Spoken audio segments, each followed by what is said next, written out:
Yo, what's going on, y'all? This is Marcus Rosa, a.k.a. Mazuma TV, back at y'all with some more boxing talk, man. I hope everybody's having a blessed, beautiful, positive, productive night. I hope you had a great day overall, man. I'm back at y'all with some more boxing talk, man. We're going to talk about Lamont Roach vowing to KO Cruz. We're going to talk about Jaron Ennis inside the ring interview and much more, man. But before we get into that, man, if y'all could please hit the like button on the way in, that'd be very much appreciated, man. We on the road to 4K. We well into the 3,200 mark. About to hit that 3,300 mark in due time. Shout out to the nation and the mob for making this possible. Wait, are we at the 3,200 mark? No, I wish. We about to hit that 3,200 mark. My apologies. We 10 subscribers away from the 3,200 mark. Shout out to the nation and the mob for making this possible. Trying to get the 4K by the end of the year. So if we are capable of doing so, it's going to be because of y'all. You see what I mean? But let's go ahead. Let's hit the like button. Let's get the algorithm on the up so that people know that Mazuma TV is live. You see what I mean? Shout out to everybody that's in the building so far. Calm Minded, what up? Simba Boxing. Agent 86 in the building, what up? Smoochie, what's going on, Smoochie? I ain't seen you in the last couple of days. I hope everything's well. How you doing? Hope everything is well with Smoochie. You feel what I mean? Shout out to her. Couple of days till she gonna be in Philly, man. Shout out to Smoochie for supporting real boxing, you know, buying tickets, coming through, showing love. You know what I mean? I hope you're excited for it because it's definitely going to be a good fight. Good card overall. You know what I mean? Shout out to the boy Coffee Plant. What up? Big Soldier MX. She said everything is well. I just can't stay awake. Come on, Grandma. You got to adjust your times, man. Definitely going to be in Philly. So excited. Are you gonna get to Philly early? Or are you only coming to Philly to go to the fight? Let me know. Yeah, subscriber only mode, man. Because I genuinely feel like if you're not subscribed to the channel, ain't no point of you even speaking on here. That's my whole thing. You feel what I mean? You just coming through to talk and then dip. Nah, if you ain't subbing, it don't even make sense for you to be here, brother. That's just my personal opinion. You feel what I mean? But we definitely gonna talk about that. Oh, are you gonna be there today? So I'm saying, like, are you coming close? Like, are you gonna be here all day type shit? Like, you getting to Philly early?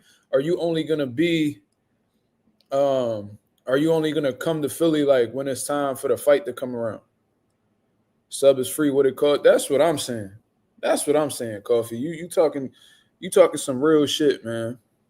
You definitely talking some real shit. But anyways, man, we got some things that we need to discuss. That boy Lamont Roach out here making some bold claims about what he gonna do to Cruz, man. He let that boy know, man, like, listen, I'm gonna do to you what Tank couldn't do to you, and that's stop you, that's knock you out. You know what I mean? Cruz wasn't really having none of that. He said he gonna let his fist do the talking. You know what I mean? We're gonna speak about this Jaron Ennis interview that just happened on Inside the Ring with Max Kellerman, Shady McCoy, Mike Coppinger, and Ryan Garcia, nut ass. You know what I mean? And somebody had actually asked me a question, one of the first questions. Call mine and said, you fuck with Ryan as a commentator? No, I don't. I don't fuck with him at all. Like, I don't do none of that half-ass shit. You feel what I mean? So there's no way that I'm going to say, especially if they're racist. You know, let me take that back. So I like Tim Bradley as a fighter. Don't really care too much from a personality standpoint, right? Like, there's certain things that I could like about a person and certain things I don't like about a person. But once I feel like you are a racist, I'm not even going to take the time to really think about what I could like about you. You feel what I mean? So I don't really give a fuck about Ryan Garcia, to be honest with you. If it was up to me, he'd have been out of boxing a long time ago. You know what I mean? That's just me personally. As soon as he said that racist shit, you know, I don't really feel like he deserves any type of opportunities from black fighters, deserves to be around any type of black people. I'm surprised Shady McCoy was cool with being on the same platform as Ryan Garcia. And shout out to Lamont Roach, bro. I fuck with Lamont because he ain't no like he hasn't really shown to be on no fake shit. He straight up told him in that little interview that Lamont Roach did with Inside the Ring, he was like, I'm not really too fond of you neither. You know what I mean? Like he said, I'm not fond of Tank because he disrespectful. You know what I mean? To be honest, I'm not really too fond of you. Ryan Garcia didn't say a single word. That was something that I, definitely noticed. So shout out to Lamont for standing on business, man, because I feel like, especially black fighters, they've been way too friendly with Ryan, bro. Way too friendly. And that's why he feel comfortable being around black people. If we stood together as people, the last person, to be honest, Ryan Garcia, if we stood together as people, there was no way that Ryan Garcia would have been comfortable being around black people, point blank, period. Oh, all right. Shit, if that's the case, Smoochie, come to the gym. Stop by Pivot Boxing Academy, man. Stop by Pivot Boxing Academy. Wait, that's on a Saturday. We're not even going to be open. Never mind. I be getting all my days fucked up. I'm thinking like we already like close to the weekend. We still in the middle of the fucking week. God damn. React to that skit. Yeah, I seen that skit that Lamont did. Yeah. I didn't give like a real reaction to it. I should have did that, to be honest with you. That would have helped, but it's already been a couple pairs due. So you said react to it. All right, since y'all, all right, fuck it. Let's do that. Because y'all asking for it. Fuck it, let's do it. Just because the people asking for it. Y'all go ahead and get them likes in, man. I see 15 people in the building. I only see 8 likes. Let's get the likes up. Let's see. I did see the skit, by the way.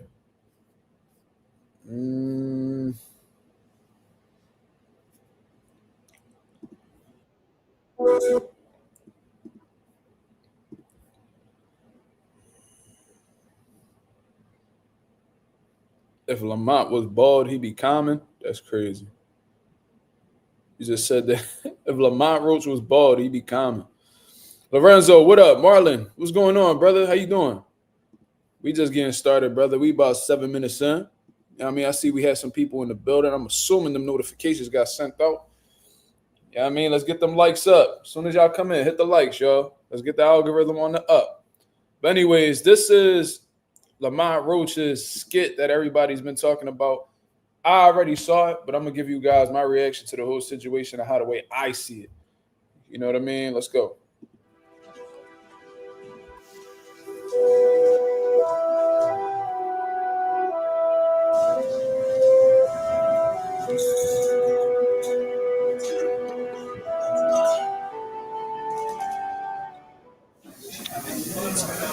Hi, guys.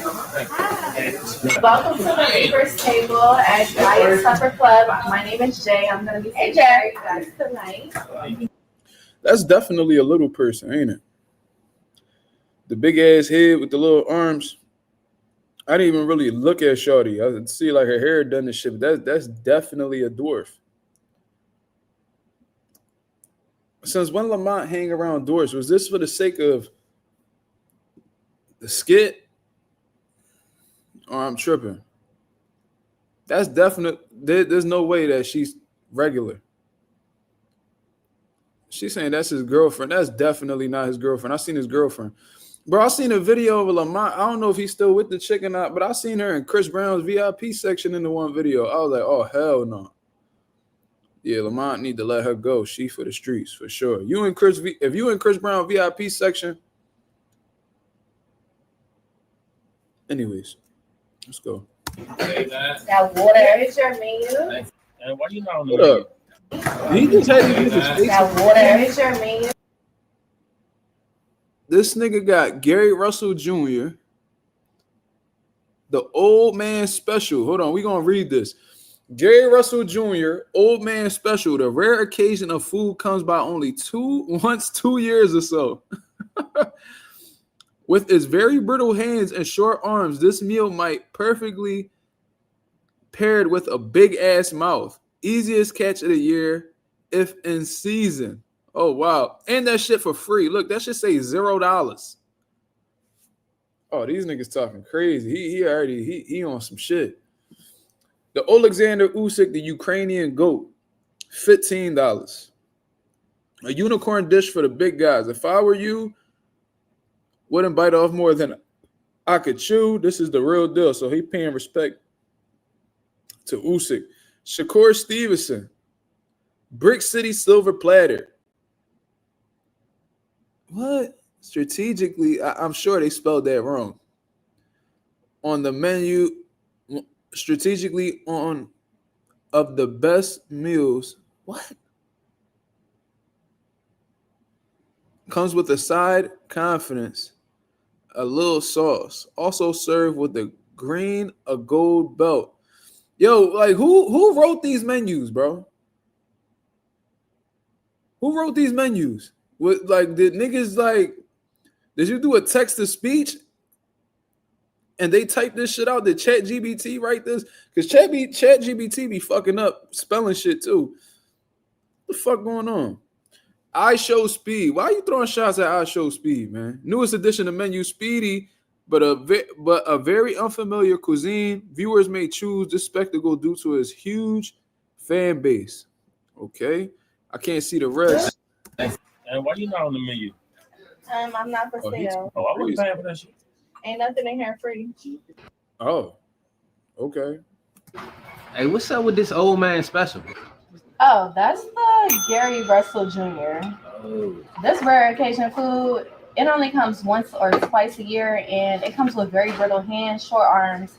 But this meal is very perfectly paired with a big ass mouth, and it's the easiest catch of the season. Fuck no, I don't want that shit. Nah, well, we good. So, what about the unicorn dish? That's definitely a little person. Nah, well, we good. I might have missed her like walking up or something. Like I'm tripping. Look at the arms. Is she really a little person, right?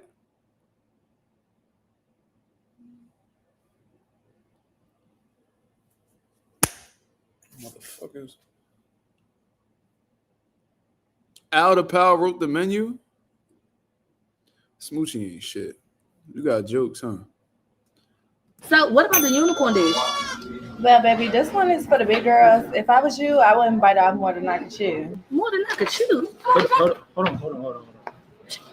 I done seen this before, and I heard about what's going on right here. We're gonna leave that alone right there. Cause I could chew it. No, just look. This is the real deal.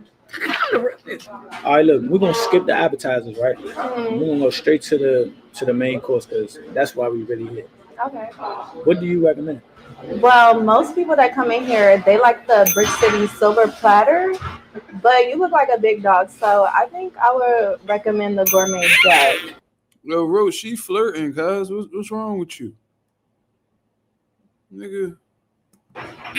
You want to know what's in that? Please, let me know. So the gourmet duck, it comes fried, heavily salted, greasy, and a little sassy, but it also has a side of a female. Sassy? A sassy duck, nigga? Greasy, and a little sassy, but it also has a side of a female dog, so you might like that. Fuck that dog. Come on, man. Come on, man. Nah, I mean, for real. I mean, what else you got, man? Fuck that. That shit ain't about nothing. Well, the dog catcher special is a traditional Mexican dish. It's served on a bed of quicksand. It doesn't move, and it's an easy target to pick apart for your liking. Hey, look, fool, that do sound nice. You hear me? I add another notch on my belt. You get what I'm saying? Or I can bring the belt out to him. It just, I don't know. What do you think? I think that's a nice choice. Well, I really like that option for you. That's one of my personal faves. But whatever you think is best for you on this, I think you can handle it. I'm going to go with the dog catcher special right here. And December 6th, live from San Antonio, Texas, I will be fighting Isaac Pitbull Cruz on pay-per-view for the WBC intern lightweight champion of the world. Now I don't want to put out too much of that because they might copyright me for that. But yo, salute, man. That was very well put together, man. That's definitely unique. You don't really see fighters do skits like that nowadays in order to promote fights. So that's actually pretty dope, man. Nowadays we just see typical interviews, media workouts, press conferences, grand arrivals. You don't really see things like that. So that was definitely outside of the box. I did find it entertaining. It was funny. Yeah, that was dope. He said this anything. So Drew Ratty, he's not really too enthused about that skit, but that was pretty dope to see. And like I said, I always ever since Lamont Roach came off of this fight with Gervonta Davis, he's been very vocal, keeping himself in the mix. And I think a genius thing that Lamont Roach did, he wasn't the first one to do it, because we seen boxers, we seen Gervonta Davis collabing with streamers, we seen Ryan Garcia collab with streamers, but Lamont Roach, I guess he understands how popular these guys are and how, really tapping in with these guys could really contribute to his fan base. I don't know if you guys noticed, I wasn't too, I guess you would say, privy to the people that was in the skit with Lamont, but I did recognize one of them. I think the dude's name was Goofy. I think like his name on social media, on Instagram, was Goofy. He was funny as shit at one point in time. I remember following him. But he had like somebody who's a content creator in that skit as well. So he's tapped in with some people that could definitely up his fan base.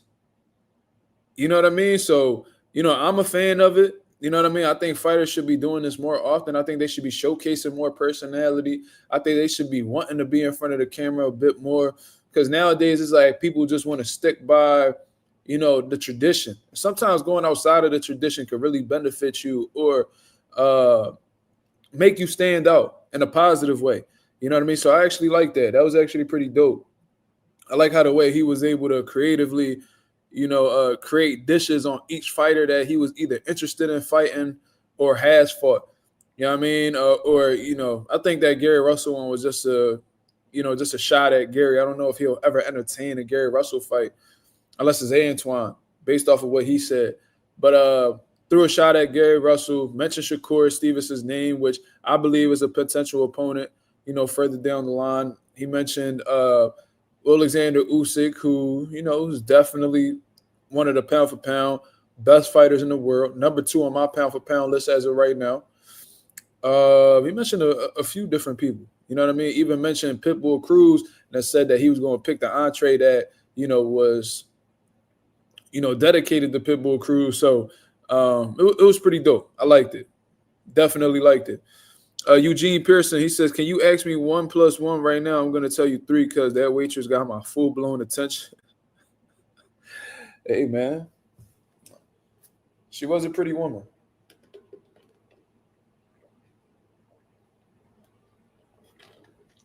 But all in all, man, shout out to Lamont Roach for putting that together, man. He said Roach trying to copy Turkey with his Riyadh season promos. I like the creativity, though. I don't know exactly what he did that specifically copied Turkey Al-Sheikh's promotion. I don't think that's necessarily copying. I don't think thinking outside of the box in order to promote a fight is copying. You know what I mean? That's just me. But what the fuck, bro? It's this one fucking gnat or whatever the fuck it is that's really fucking with me. It's irritating the shit out of me. But I like it. You know what I mean? I like it. It brings more attention to his name. Gets the people talking about him, and that's exactly what he should want, especially getting into this fight with Pitbull Cruz. He's essentially promoting his fight that's going on in December. So I support it, man. Shout out to Lamont Roach. I like what he's doing. I like how he's promoting himself. And I like the fact that he's taking tough challenges, man, because whether you believe he beats Pitbull Cruz or not, it's not going to be an easy fight. It's not. Pitbull Cruz doesn't really he really don't got any bitch in his blood when he's inside the ring. You know what I mean? Like he comes forward, he gives it everything he has. He punches with bad intentions. He's trying to hurt you. So somebody like that, and will take a shot and continue moving forward. So that'll always be a game opponent. And if Lamont takes the wrong approach, it could be a long night for him. You know what I mean? I stand by that. I think he has the potential to beat him. What The fuck? What's up with this Eric Corey nigga? Didn't I hear your name before? You talking about time you got a haircut. So you watching when I get haircuts, brother? You looking real handsome. That's crazy. You wildin'. You got one more time to say some shit like that. He said, why didn't Roach and Shakur not happen? I think because Shakur Stevenson at this point in time is trying to solidify a Teofimo Lopez fight. You know what I mean? That's a fight that he probably feels to be more interesting. Is a bigger fight that'll take him to the next level in comparison to Lamont. You know what I mean? So I think that's what it is. I think Shakur is trying to solidify a fight with Teo. And, you know, Lamont not going to sit around and wait for nobody. So, you know what I mean? He decided to take the Pitbull Cruz fight. You know what I mean? It's a smart fight. When you look at it from a Lamont Roach's perspective, it is a smart fight because, you know, Lamont Roach is technically moving up in another weight division. But look who he's moving up into another weight division against.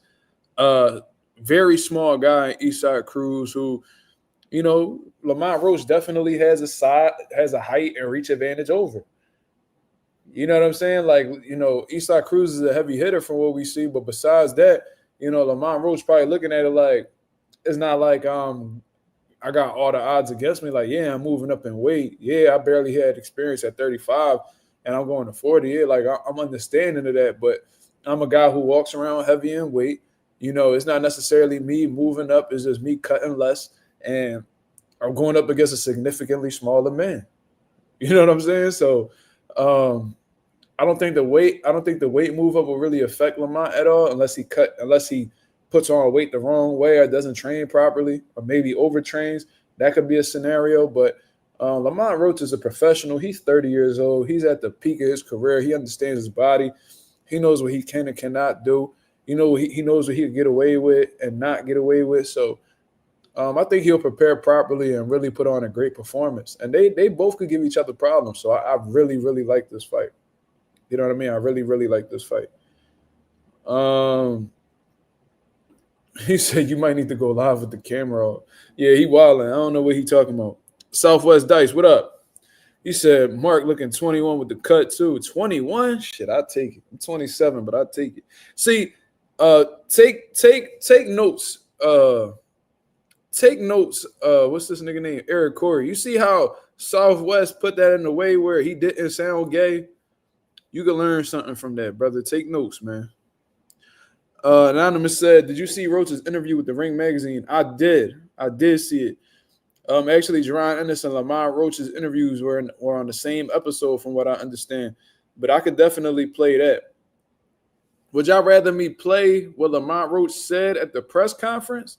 Or would y'all rather me tap into, you know, the Inside the Ring interview? Y'all let me know, because I'm only going to choose one. This nigga name is Antoine. It's Philly, the softest city. Coward. You see what it is? Yo, Boo's really be bringing the hater out of niggas, bro. I be peeping that shit because ever since Jaron Ennis been coming up on the scene, niggas love talking about Philly. Niggas love saying shit about Philly for whatever reason. Y'all love speaking on a whole city that y'all would never visit. And I know for a fact would never come over here and say no stupid shit like that. I know Philly popping right now because we got multiple world champions and we just came off of a Super Bowl. So yeah, like we the niggas that people love to hate right now. You know what I'm saying? But at the end of the day, nigga, your name is Antoine. So that just let me know, you know what I mean? Unless the E silent, your name Antoine, whatever the fuck the case is, nigga, your mother don't love you. You know what I mean? She probably was high on perks when she wrote your name on that birth certificate. And your last name, Huckster, nigga. Ain't nobody gonna take you serious. Huckster. Nigga, you's a motherfucking cuckster, nigga. You sound like the type of nigga who like to watch their wife get fucked. Nigga, eat a dick. How about that? That's how we doing this shit. Fucking weirdo. Niggas love talking shit. Bro, I'm so positive that niggas will see me in person and won't say a quarter of that. How is Boost a clout chaser? How is he a clout chaser? The nigga did an interview and they asked him questions and he answered it. How is he a clout chaser? Can you elaborate? Can you elaborate, brother? He said, bro, he says Terrence Crawford name for no reason. Nigga, they're asking him questions about Terrence Crawford. Huh? So he's a clout chaser because people asking him about Terrence Crawford's fight against Canelo Alvarez, he answers it and he's a clout chaser. Would you rather him not answer the question? This nigga named Lux said you're homosexual. These niggas is in full effect today, y'all. The trolls is in full effect, y'all. Y'all keep them wrenches sharp. Like I don't understand. I don't understand. It's like, bro, that's why, bro. And this is exactly why niggas don't do interviews. Because like no matter what y'all niggas, no matter what they do, and this is why they don't interact with the fans. No matter what they do, somebody always got something to say, bro. How does you answering a question about, like, let's say for instance, somebody come up to you and be like, yo, what you think about LeBron James' last game, man? He dropped 30 points, got 6 assists, 4 rebounds. You know what I mean? They got the win. He hit the game winner, blah, blah, blah. And you, let's say you're like a public figure or whatever, and you answer the question about LeBron James. Man, this nigga a clout chaser, man. Yo, this nigga a clout chaser, bro. Like, why he stay mentioning LeBron for no reason, bro. He not mentioning nobody. It's not like he just bringing him up out of nowhere. You know who does that? Brian Norman Sr. Brian Norman Sr. He does that with Jaron Ennis. And I don't never hear Eugene ever talk about how Brian Norman Sr. a clout chaser. Because niggas wouldn't even be talking about Jaron Ennis, and Sr. would come out in his way to speak about him. So that's more of, that would make more sense if Boots was doing that. Like if Boots was doing an interview about Uiz Malema and then he just bring up Bud and find a way to shit on Bud, then it's like, all right, I understand what you're saying. What the fuck? Like he don't even mention Terrence Crawford's name unless he's asked about it. If you don't mention Bud's name, he will not bring it up. You know why? Because he's not worried about Terrence Crawford. He worried about the motherfucker who's in front of him who's trying to upset him in his hometown. That's who he worried about. Like, it's crazy. Who called me Mexican? Who called me Mexican? Motherfucker. Who called me that shit? Somebody called me a Mexican? Let me see that shit. I don't see that.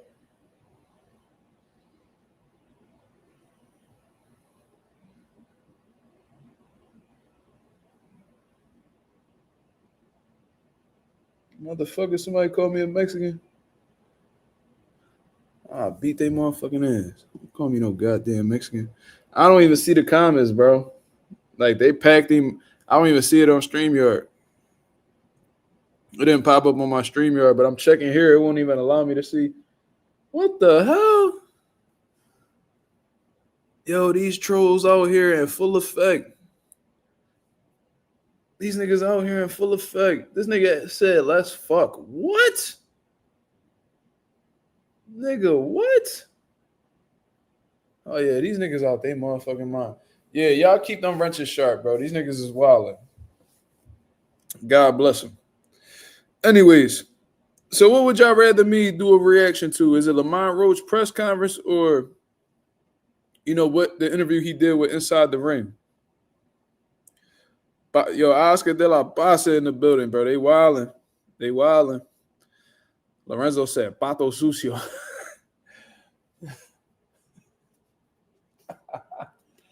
Pato Sucio is hilarious.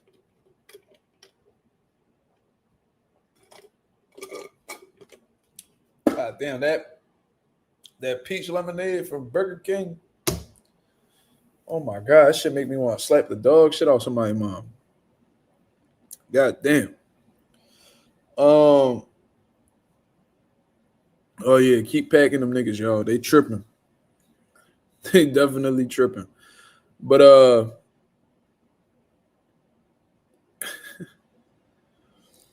Outer Pal is in the building. Which one has more time on the video? I don't know. I know the press conference one is 6 minutes. Hold on, let me see something real quick. I'll do both. Fuck it. Why not? Why not? Y'all ain't gotta choose. I'll do both.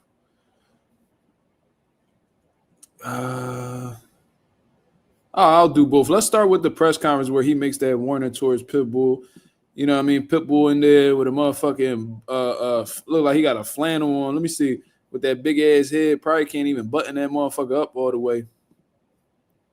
Let me see what this nigga talking about. Look at him. Look at that big ass head he got. Look at that jawline. And look at his neck. Very, very weird individual Pitbull is. Pitbull dead ass. Look, I ain't gonna say nothing. This is your third fight here in 2025, as I mentioned earlier. How much has your activity going to benefit you on Saturday, December 6th? ¿Cómo sentís que tu actividad, tu constancia en las peleas este año te va a beneficiar ese de diciembre? Va a ser muy buena, porque para eso me voy a preparar y para llevarme la victoria a casa. It's going to be great, and that's what we're preparing for, getting that consistency going and taking the win home on December 6th. Now, both of these men have fought Gervonta Tank Davis. For you, Lamont, what did you learn? Yo, I ain't gonna lie. I don't remember Pitbull looking like that. I don't know if the nigga grew his hair out or what, but his whole facial structure looks different. I don't remember him looking like that, y'all. It could be the additional weight since he's just getting into camp and shit like that. But I swear to God, I don't remember him looking like that. Let me see something. He looks like a totally different person. Very strange. You say he went to Dr. Miami. This girl's so damn petty. Anyways. Both of these men have fought Gervonta Tank Davis. For you, Lamont, what did you learn in that fight against when Cruz fought Gervonta Davis? Have you watched it, and what did you take away from that performance from Pitbull? Of course, I watched the fight. What the fuck? You know, his performance was a good performance, given he was a last-minute replacement. And you know, obviously, he gave him a tough fight, and at that point in time, Tank was the number one 135-pound fighter in the world. So I think he did good. My takeaway is that he did well. I just don't think he did enough to win. And but it was a tough fight. He definitely proved himself to the world that he's a tough fighter. He's a relentless fighter. He's a strong and powerful fighter. So that was my takeaway.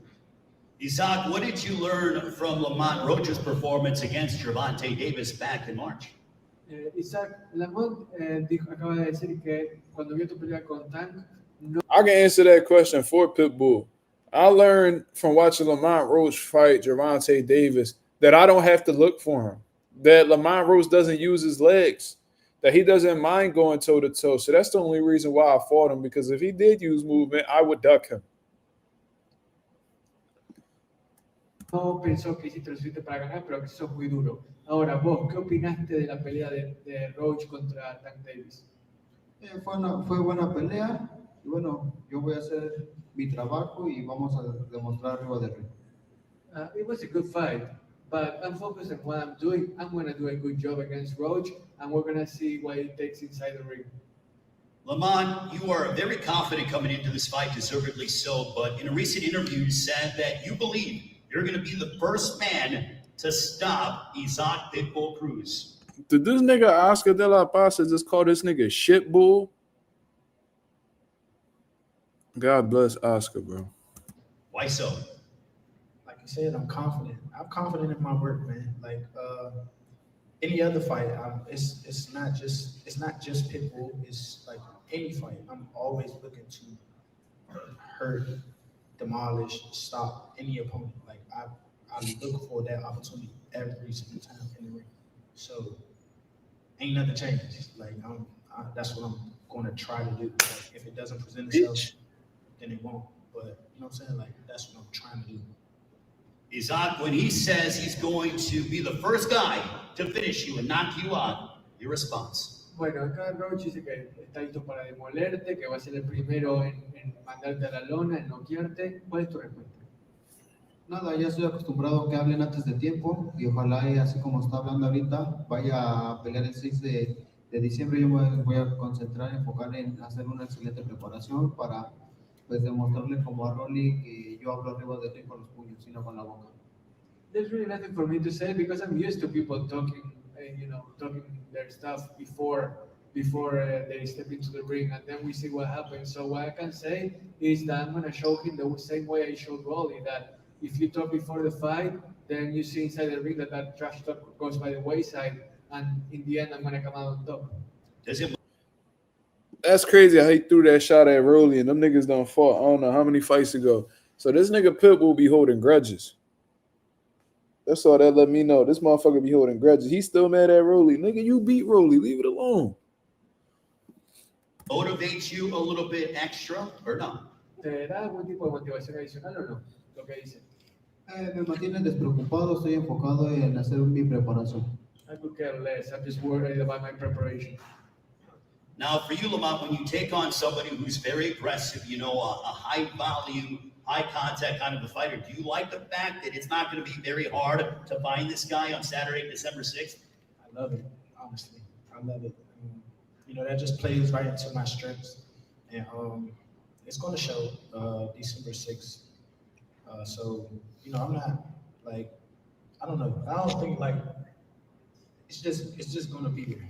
So all I have to do is just do what I'm supposed to do what I know how to do, and I will come away with the victory for sure. As you get ready to enter training camp, you mentioned about the weight. How much is it going to be beneficial to you to not have to lose that extra 5 pounds? Because, you're not old, but as you get into, your late 20s, early 30s, I assume that 5 pounds and not having to lose that is a benefit to you. Yeah, it's a benefit to me for sure. I'm gonna be strong as hell. So that's all I can say. I'm gonna be super strong. I have more room to work with. I have less weight to cut, and it's gonna be like I'm in my physical prime right now, and this is only like an extra notch for me. Isaac, as you take on Lamont Roach on Saturday, December 6th, he's coming up in weight to take you on. You've been here at 140 for quite some time, but what are your thoughts on Lamont Roach moving up to your weight class, and how much do you want to give him an unfriendly welcome? Bueno, Isaac, vos estás más acostumbrado a esta división ¿no? ¿Qué opinas de Lamont? Bro, who does this nigga look like?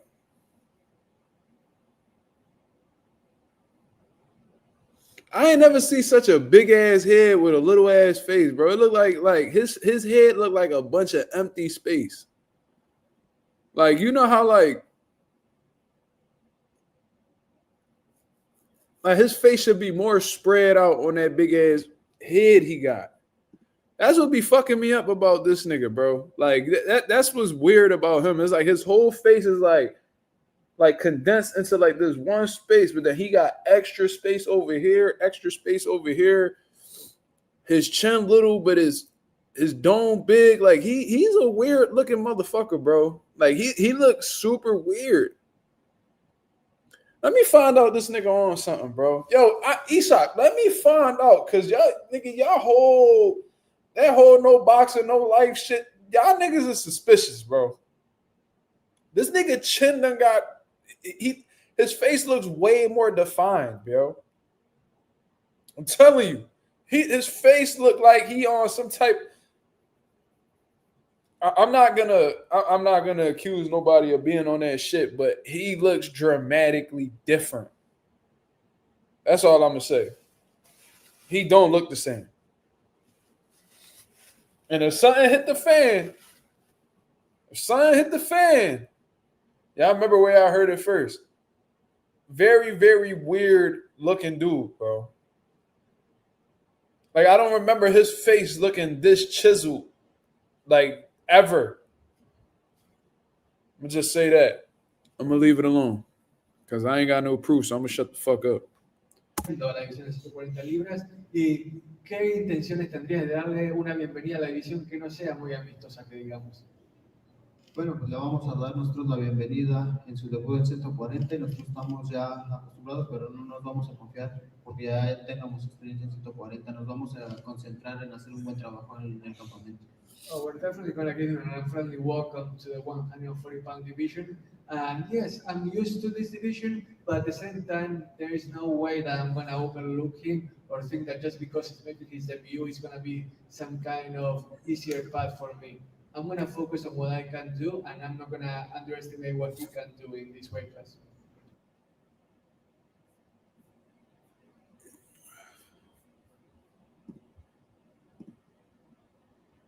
You said pull up old pics. Keith, let me get you. I know I you're don't give a fuck working about on what Keith talking about. We already done spoke about Keith goofy ass. All right, so now we're gonna pull up. Let me see.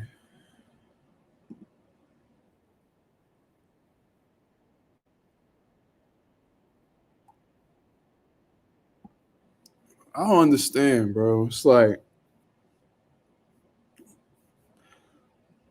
whatever. He's got a woman in his life. That's what happened. What the fuck you mean? Nigga, Eastside Cruz done been married since way before he got notoriety. What are you talking about, Andreas? What are you talking about? Fuck a lady gotta do with this nigga looking like Crimson Chin.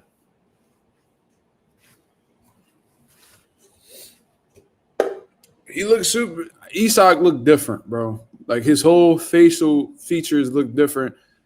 I know I ain't tripping. Like look at this. Hold on. Look at. I'm about to just share the whole fucking screen. Hold on. Let me see. Look how he look in this picture. Look how he look with Pacquiao right there. You see, and this is like him when he's not training. You see, he put on a little bit of weight. He get a little chunky. You feel me? That's the fighter nowadays. You know what I mean? Don't nobody walk around at their fight weight. It is what it is. But look at him there. Where the fuck is this shit at?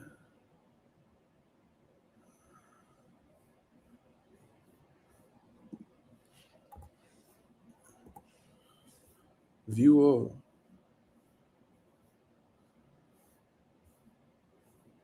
Yeah, like look how the way this nigga look.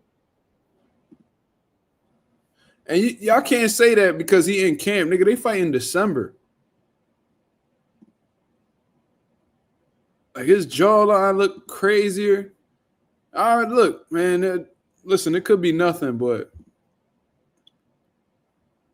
I'm gonna alternate between this. So take a good look at that one right there, right? Take a good look at that one. Y'all can always just rewind if y'all need to. And then look at this. Oh, fuck that. Fuck that. Hold on.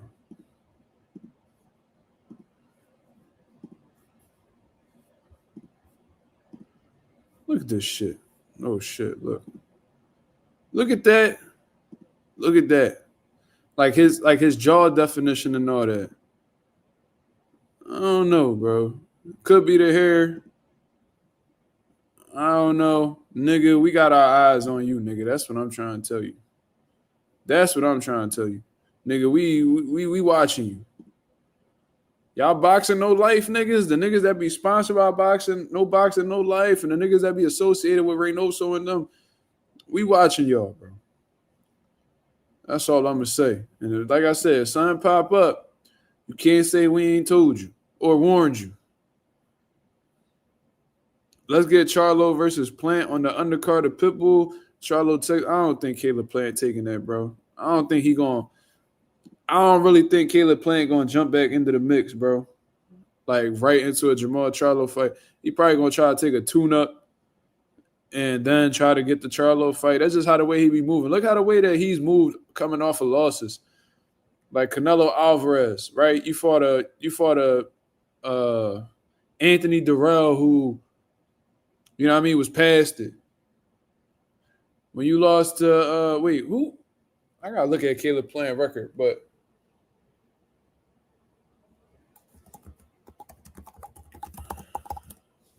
every time Caleb Plant came back, he took a light touch before he got back in the mix.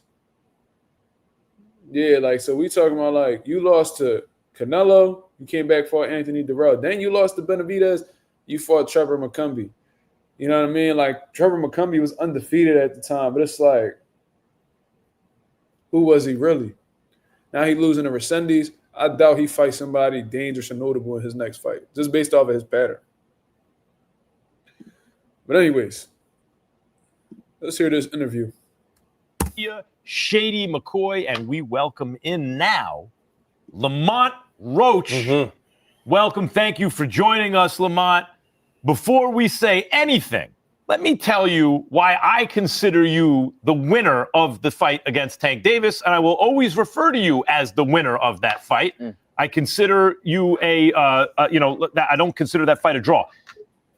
Okay, first of all, however the judges decide the fight by the end of the fight, you add it up. However, in this case, you scored a knockdown that was not ruled a knockdown. When it went to the commission said, yeah, but if Tank would have known it was a knockdown, a point came off, maybe that affects the fight. Okay, whatever. Right. But in addition to that, he broke the rules by going to his corner. Right. Now, he could be DQ'd for that. Between the knockdown and then using an advantage to go to the corner, any sensible decision is to take at least 1 point off, which is all you need to win. What do you think about that? I mean, obviously, I agree. It's something I've been preaching from the day of, the night of, and then the night after, and the night after, and the night after. Like, everybody knows that it's obvious. Like, it's a no-brainer. But to me personally, knockdown aside, I honestly just think I flat out won the fight. Yeah, I agree. I agree with that. Yep. And I think that night, man, you gained tons of fans for sure.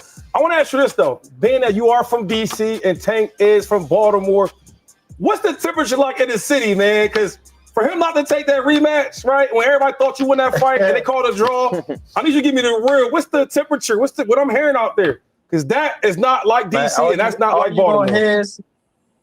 All you gonna hear is why that man duck you. I mean, and I've been to Baltimore. I had a lunch. Hold up real quick. Yo, who is that really Slime? Is that really Slime, or that's some nigga that act like, or is that some nigga that's acting like Slime? T9 boxing class, what up?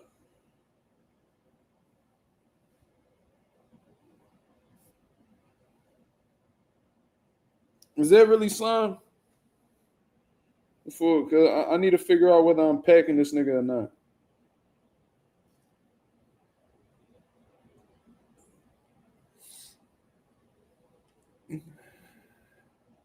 He said better safe than sorry.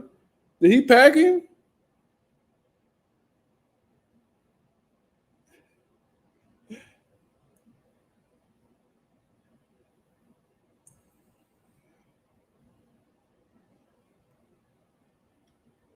Nigga ain't saying nothing, so I don't know. I need to know if they're Slime or not. I think Slime had an account named as that, but I don't know.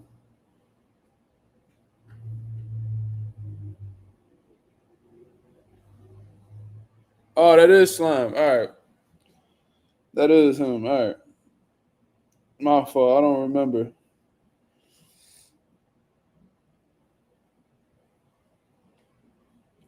How long they muted him for? How long they hit him? Oh, they unhit him. All right. Shout out the agent. My fault, Slime. You know the trolls be tripping. But anyways, let's continue on. My fault. I had a lunch or two in Baltimore. So the same thing. I hear the same thing every time. Like, oh, big fan, but why that man ducking you? That's all I hear. But hey, I guess, I mean, I don't know. I try to let it go. I mean, like, it's hard to let go because that's what everybody talks about. That's all. Like, wow. Yeah, Lamont, that's my big issue with this Jake Paul, Gervonta Davis circus event is, okay, you want to make money and play around with Jake Paul, no problem. I get it. I want to make money too. But in this case, you're Gervonta Davis. You're one of the biggest stars in boxing. Everyone thinks you lost to Lamont Roach. So what do? I was talking to everybody in the industry, right? You were supposed to fight August 16th. Deal was done and everything. And then you go, forget about the rematch with Lamont. I'll go do this, circus fight. That's how I feel. How does it make you feel? I just feel, for real, I feel a little disrespected, like just on the business aspect, because you don't do business like that. Now, say if I were to go to arbitration. Then what? Then you got to pay lawyer fees, or you put your promotional company in a hole where they have to back you because technically it's on them. They're the ones who putting on the fight. That's who I have the contract. That's who draws up the agreement, the contracts, or whatever the case may be. So, like, you know what I'm saying? Like, it's crazy for you to do business wise, personally, and for the sport, for the integrity of the sport. Like, it's just like, all right, now you playing with the sport, like. Come on, bro. I just think that's a little weird. And that's a great point, Lamont. You know, you mentioned the disrespect, and I totally understand that, but there's also the contractual business standpoint here. You mentioned that you could take him to arbitration. Will you, or what's your course of action now? You know, I mean, I never said this publicly, but no, we aren't going to go to arbitration because I'm very well taken care of. The fuck that mean? Who took care of you, Lamont? So he pretty much said, I ain't gonna assume because I'm taken care of. Say that. Okay. I mean, by the way, I disagree with everyone's. I'm gonna say without him though.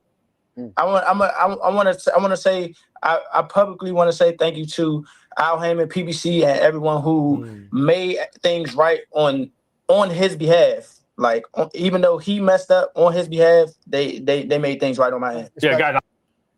Does this nigga Lamont just say that he didn't take Gervonta Davis to court because Al Heyman and them niggas cashed him out on Tank behalf because they knew that he was a fucking duck? Did they pay this nigga some step aside bread? That's what he's saying.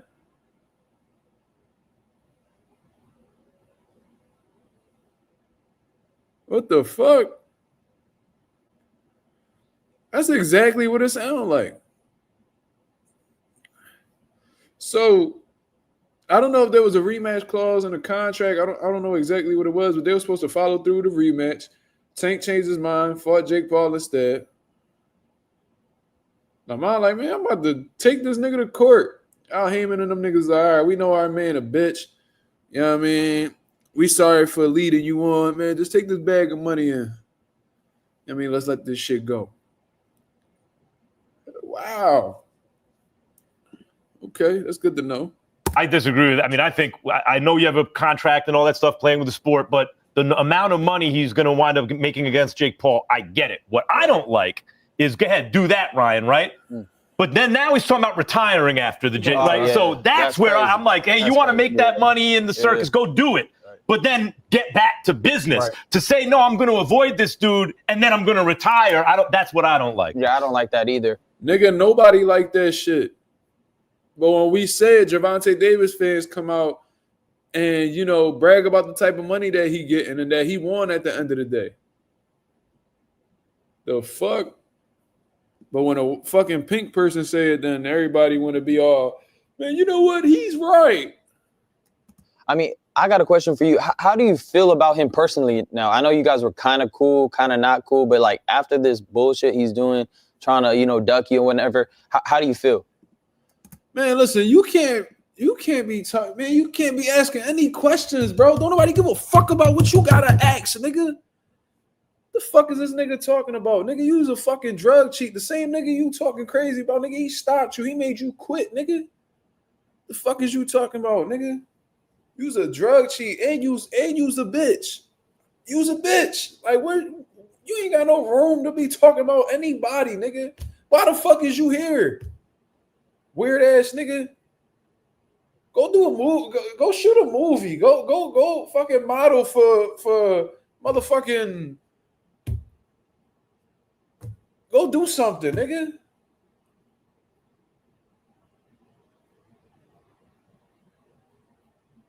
That's what I'm trying to say, Smoochie. Like, who asked you to talk? Who brought you here?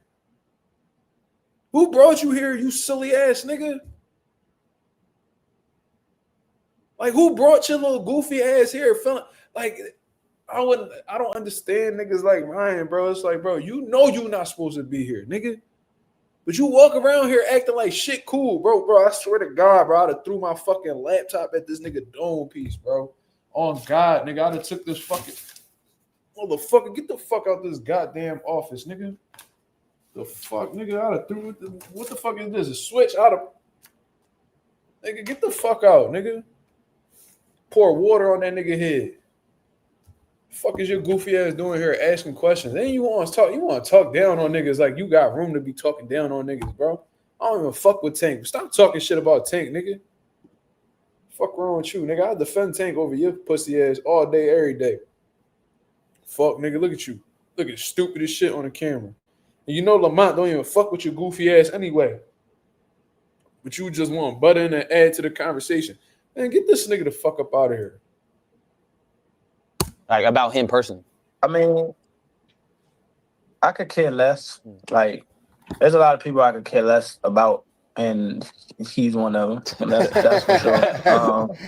I don't, you know, you a guest on here, but you probably one of them people too. But it's just like, you know, it's like.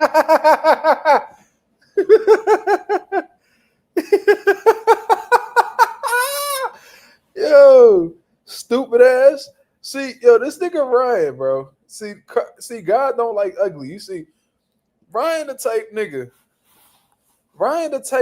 that play behind this God cloth and play behind the Bible and all that shit. But you really the biggest piece of shit, nigga. Let's just keep it 1,000. And I'm so glad that Lamont brought this nigga back down to earth. Because look, Ryan took an opportunity to try to shit on Tank. Mind you, this is the nigga that was begging Tank for a fight after Tank stopped him. Had a whole t-shirt on that said, Tank, let's run it back, or some weird shit like that. You on Tank dick any other time trying to get a fucking bag. And now you want to talk shit about him because you doing an interview with Lamont Roach. I'm so glad Lamont told, nigga, I don't really give a fuck about you neither, nigga. I don't really care for him. I don't care for you. That's not, man. I wish Lamont would have been like, because we know you racist. Oh my God. Bro, I swear to God, I'd have been, Lamont would have cracked my favorite fighters list, bro. Oh my God. What I don't like is, go ahead, do that, Ryan, right? But then now he's talking about retiring after the gym. So that's where I'm like, hey, you want to make that money in the circus, go do it. But then get back to business. Right. To say, no, I'm going to avoid this dude and then I'm going to retire. That's what I don't like. Yeah, I don't like that either. I mean, I got a question for you. How do you feel about him personally? Why you ain't running back with Rolly, fuck nigga? Why you ain't running back with Rolly? Rolly hit my phone and told me you one of the options. You sitting here on this ring. Why you don't run it back with Rolly?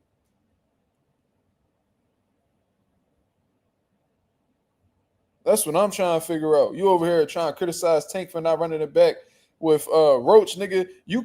At least Tank coming off of a draw. You coming off of a loss. You don't even want to look. You don't even want to look Rolly way, you bitch ass nigga.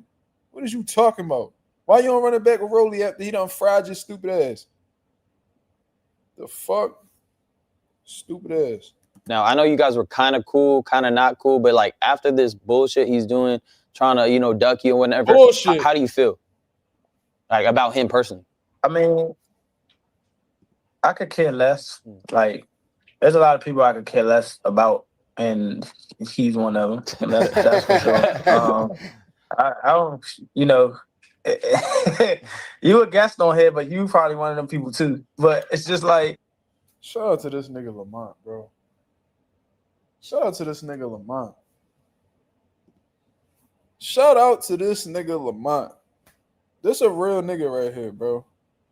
So far, so good, bro. This nigga be really, like, he know right from wrong, and he hold niggas accountable.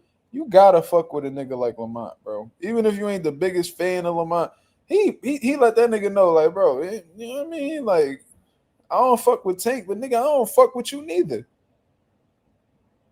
All right. I fuck with that, bro. I'm sick of these niggas just letting Ryan get a pass. Watch it be straight crickets for Ryan. It's like it's cool. Like it's whatever. Like, yeah, we were cool, like we were cordial, but to go to the extent it's like Ryan, you never disrespected me personally. Yeah. Like he disrespected me. Like, it's, like, you know what I'm saying? Like, you might do some things that I could care less for, and he might do some things that I care less for. But he actually disrespected me. I don't like. I don't. Me personally, I don't do that. I don't play like that. Right. So, like, don't disrespect me, and I won't disrespect you. I get it. It's a sport. XYZ. Like, you can hype the fight up, whatever the case may be, but don't take the disrespect. I don't. So let's respect you right now, Lamont. Lamont Roach, you came up a little short in your first title shot against, as you shot at a belt against Jamel Herring. You then fight your way back. Yeah. And look, I kind of disagree with Lamont right there. He said, "Oh, you didn't disrespect me." What he's trying to say is that Tank. The difference between them two is that Tank disrespected him like individually, but Ryan never disrespected him individually. However, Ryan disrespected you in terms of who you are. You know, as a man, you're a black man at the end of the day. He disrespected all black people and said some cold shit about black people. So he might have not said, "Oh, Lamont Roach is the N-word." He might have not pointed you out specifically, but he did call you out in terms of you being a black man. So I get what Lamont's saying, but at the same time, they both disrespected you on an equal level, to be real. To another shot, and this time you win it. And then you make a title defense. Now, right after that, a successful title defense, you move up in weight for a tough fight, which you won. And now you're moving up again for another tough assignment. Hold on, I just want to respond to Des real quick. Lamont Roach has called out Ryan Garcia in the past on social media for being a racist. So this is how I know Lamont Roach is referring to that situation. He may be also referring to being a drug cheat as well, because that's a big issue. But Lamont Roach has been vocal about not liking Ryan Garcia based off of hateful things that he said about black people in the past. So shout out to Dust22. I just had to clarify that. Are you doing this against Pitbull Cruz? Are you doing this because you're outgrowing weight classes? In other words, because you have to? Or are you doing this because of opportunity? In other words, because you're choosing to? Yeah, because that's what I'm saying. Like, my goals in boxing are to be one of the best boxers in the sport. And I think with the trajectory of my career and how I think it can pan out, I'm taking on all the tasks that can put me there. I know. So when the tank fight presented itself, it was like a no-brainer. It was like, all right, cool. Even though I did have like an offer to defend my title overseas for a lot of money, like maybe like a little bit more money than what I got for the tank fight. He got offered to defend his title overseas. Who could that have been? At 130.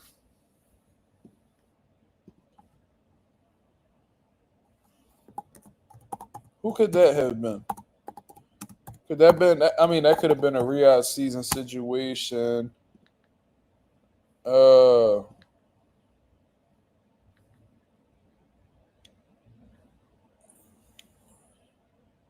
y'all think that could have been?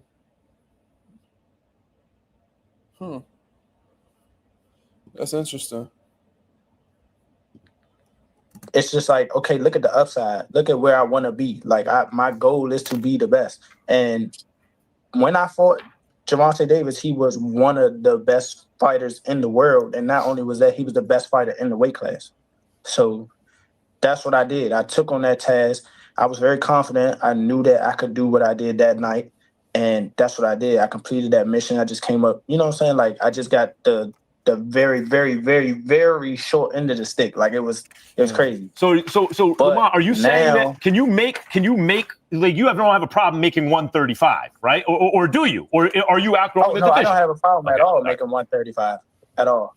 Right. Hey, I don't have a problem making 35 at all. I got two questions for you. One is with Pitbull. What do you see in Pitbull that he does well that maybe could give you a problem in the ring with him? The thing that he does well is punch hard for all 12 rounds. That's about it.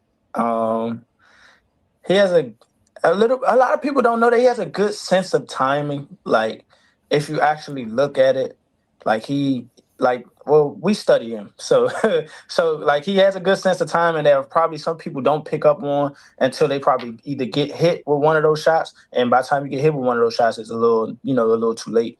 But that's what he does well, and he does well with keeping a straight face. He gasses out early, but he does keep his same game face though.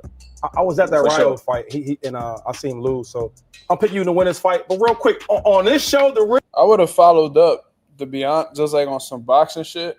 I'd have followed up with, all right, so you're saying that he punches hard for all 12 rounds, but he gasses out early. How can both of those things like coexist? Can you be fatigued and still have that, explosive punching power that Isaac Cruz has, or does his power? Do you believe his power fades in the later rounds? That's what I would ask. I'm trying to tell you, Isaac Cruz do look different, bro.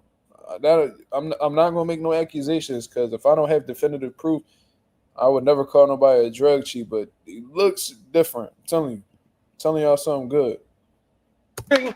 We promote our own fighters, right? And you said you moving up in weight. Well, we got a special guy here with us, Ryan Garcia, though. Could that be a possibility? Yeah. It could be a possibility, for sure. 100%. For sure. 100%. A lot of money, two good fighters. Let's do it. That's what. Let's do it. Your bitch ass can't even make 140 no more, you hoe ass nigga. You missed weight when you was supposed to fight at 140. Missed the title opportunity and all. And you ain't been at 140. You ain't been at 140 since then, nigga. The fuck is you talking about? You was a welterweight. So what, you gonna try to bring Lamont up to 147, or you gonna do that bum ass catchweight 143, 144 like you've done in the past? And shut your sucker ass up, bro. This dude Ryan. Look. You see how Lamont? You see how happy Ryan is to make something about himself. You supposed to be there asking questions. Shady, LaShawn McCoy took the time to fucking glaze Ryan when the shit don't got nothing to do with Ryan. Ryan don't got shit going on. He ain't got no announcements. He ain't got shit going on. And y'all gonna go ahead and try to throw him in the mix with Lamont Roach. Y'all fucking dummies. Y'all was just talking about how, he barely got experience at 35 and he moving up to 40. Lamont Roach telling you that he doesn't struggle to make 135 at all, and now you about to match him. You gonna follow up with trying to match him up with a fucking welterweight? Stupid. This is exactly why. Shout out to LaShawn McCoy. I'm not mad. See, because me and Steven Jackson had gotten into it in the past because I was critical about Showtime hiring him to be a commentator for boxing. You know what I'm saying? I hold that same criticism for LaShawn McCoy. What the fuck does he know about boxing? Nothing.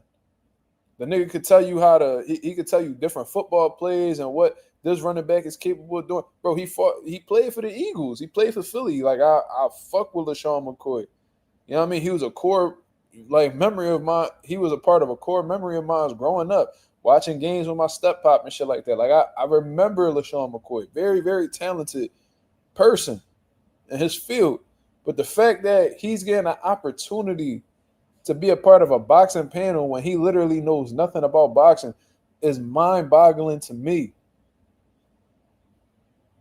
You brought a fucking PED racist drug sheet on the panel to talk boxing, and a nigga who never boxed a day in his life. It's like y'all hiring basketball players to talk boxing, y'all hiring football players to talk boxing. When y'all gonna start calling legit boxing people to talk boxing?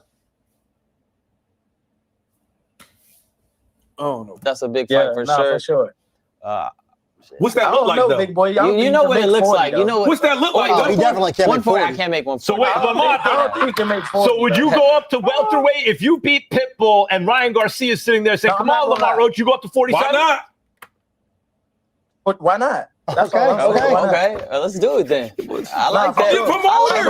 We haven't seen a fighter Change that the has four promoter. fights in 4 weight I like it. One higher than the I do got a question. I do. Wait, Ennis selling I out. want to go back to the Pitbull fight real quick. Okay. I do see you beat him, but I want you, I feel like he could do a statement and knock him out. Do you think you could knock him out? That's what I really want to know. Do you think you could knock him out? Oh, for sure. I think so. Especially with the I'm not trying to give Yeah, away. no, don't get it. I'm not trying to give it, but I think so. I think so. And if I don't, I promise you, it's gonna be the worst he ever got beat. Ever worse. Okay. I believe that too. Listen, Lamont, you continued to develop. I mentioned it earlier. How many losses Eastside Cruz got?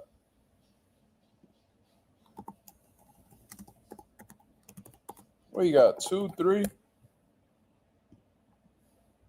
Got 3 losses. He lost to, of course, Ryo, Tank. Then he ended up losing to somebody early in his career when he was like 5-0. Luis Montano Alvarez back in 2016. He's saying he gonna beat that nigga worse than all the other dudes that unbeat him. That's what he's saying. Gervonta Davis outboxed him clean. I think that was actually one of my favorite Gervonta performances, to be real. Ryo did the same thing, outboxed him. Roach said he gonna do the nigga dirtier than they all did. I don't know what the boy Montano did to him. I don't know if there's any footage on that. But Lamont is making a bold claim here. He's making a bold claim here. As a pro into your late 20s, right? Like you kept getting better. And by the way, it's verifiable by how you did against, world-class opponents. You're now 30, correct? Yeah. Do you feel that you have hit your prime? Is this what prime Lamont Roach looks like? Is there a higher level you can go to? There's a higher level, but I would consider myself right now in my prime. I honestly feel amazing, bro. I'm not gonna lie to you, especially with without that cap at 130, where my body feels a little, drained when I'm making weight, just a tiny bit. I never struggled to make 30. I never struggled to make 30 at all, but it's just a big difference. Like when I got in the ring in my first fight at 135, I was like, damn, I was like, this is way different. It's way different. So I was very comfortable. And then at 140, it's gonna be so much comfort because I don't have to lose weight. I don't have to lose a lot of weight. So it's gonna be crazy. That's the case, Lamont. You just need to go ahead and vacate that title at 30, brother. You wasting a lot of people's time in the 130 division, bro. Just being real. You over here expressing how much better you feel at 35 and how much better you probably gonna feel even better at 140. Bro, you about to fight 2 weight classes above where you champion at. You ain't about to go back down, brother. You probably gonna be between 35 and 40, depending on the opportunities. You need to go ahead and vacate that title and just keep the shit moving. Seriously. So this is probably what my prime looks like right now. Yeah, Lamont, I've done a couple of fights in San Antonio where you're going to be fighting Pitbull Cruz in December. I was at the Canelo Alvarez-Callum Smith fight, and also Leo Santa Cruz against Gervonta Davis. Obviously, massive Mexican population there. But you strike me as the kind of guy that feeds off of people rooting against you. Do you? I definitely do. That's the thing. It's like a chip on my shoulder, man. It's like a chip on my shoulder. And as you guys can see, when they was counting me out for the Hector fight, when they was counting me out for the Tank fight, I'm always going to rise to the occasion. So if they're counting me out, this fight is just going to be, it's going to be more speculation on man, this guy is actually amazing. We might probably have to consider him being one of the best fighters in the world, and which I think I am. And Lamont, speaking of being counted out, yesterday here in Los Angeles, I was at the Commanders game against the Chargers, our Commanders, you and I. Yeah. And who but Jamie McCoy started texting me when our Commanders were down 10-0, talking all this and that, and then he went silent when we came back. What did you think about that game? I know you were a big fan. I know you were recognized last year. Our boy Jaden Daniels came back yesterday. What were your thoughts for Shady? Yes. Man, for Shady, look, man, I can't believe you counted us out that quick because they were up 10-0 very quick. They were up 10-0 in the first quarter, right? If I'm not mistaken. So look, man, you think JD was gonna go like that on his homecoming? Yeah. Are you serious? What we doing, man? Come on, man. What we doing, Come on, man. Lamar Rose, Come good luck, on, brother. I don't want to talk about the Commanders anymore, please. But I am betting on you to beat on Roach or beat on Roach. Nigga, that's what you should be talking about. Nigga, that's the only shit you know about in this discussion. That was the time where you supposed to actually show your knowledge. Nigga, they brought up some football talk, and you don't want to talk about that? Max, what we doing? Nigga, talking football. Say your football taking transition back to boxing. Because you don't know what the fuck you talking about when they discussing boxing. They actually gave you some room to actually showcase some opinion. Man, get Shady the fuck up out of here. To beat on Pitbull, I'm taking that bet. Because you are the underdog. I don't know if you know it or not. You are the underdog. Is he? Is No. he really Is that underdog? No. No. A lot of he's a slight. You don't know. Lamont's a favorite right now. Look at that disrespect. Oh, I'm betting on it. Is that a value or now that he's a favorite? You getting value or no? I checked. You're not betting on him now because he's not a value pick, right? I checked 3 weeks ago, and I thought that Pitbull was a favorite, but I'm cool with that. Well, you should have got your bet in there. He gonna win. Listen, before you got on the show, I say, Pitbull can't move. He gonna move all around that dude. He's gonna outboxing. Hey, before we get out of here, real quick, Lamont, anything else you want the boxing public to know about you? You have any message before you get out of here? I'm gonna be here for a long time. And hopefully the bigger names, like how it's coming along now, it's gonna be the same thing. Once I demolish Pitbull, it's gonna hopefully Ryan's not tangled up. Maybe we can do that. After I win that fight, I'll be the WBC interim world champion, and hopefully I can fight Sabril Matias. Hopefully I can fight Gary Antoine Russell. Hopefully What the fuck?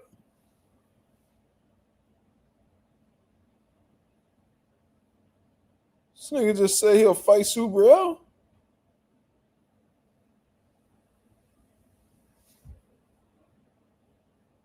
And Gary Antoine Russell? I heard him say that before, but that's the first time I heard him say he'll fight Subriel. Lamont versus Subriel? This nigga Roach a dog, bro. This nigga Roach a dog. You gotta respect niggas like him, bro. What? Man, I ain't think he would go that far. Listen, if you vacate that title at 30, brother. Damn. That nigga Roach a dog. He really said that. Okay. Like my son be saying, all right, okay. That's my son go-to words. All right, okay, all right. I hear you, brother. I hear you.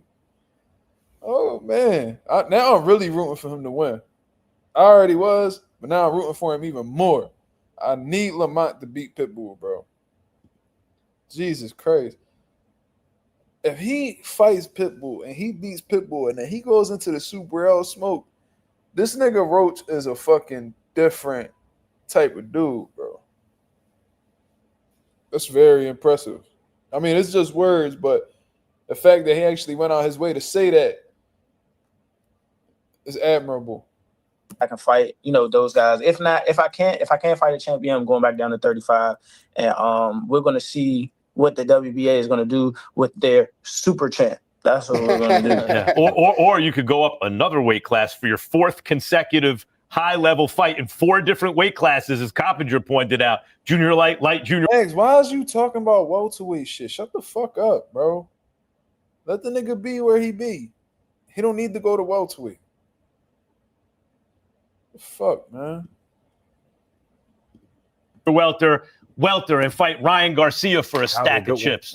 All right, Lamont Roach, thank you very much. Or Rolly, Lisa, or Rolly. Oh,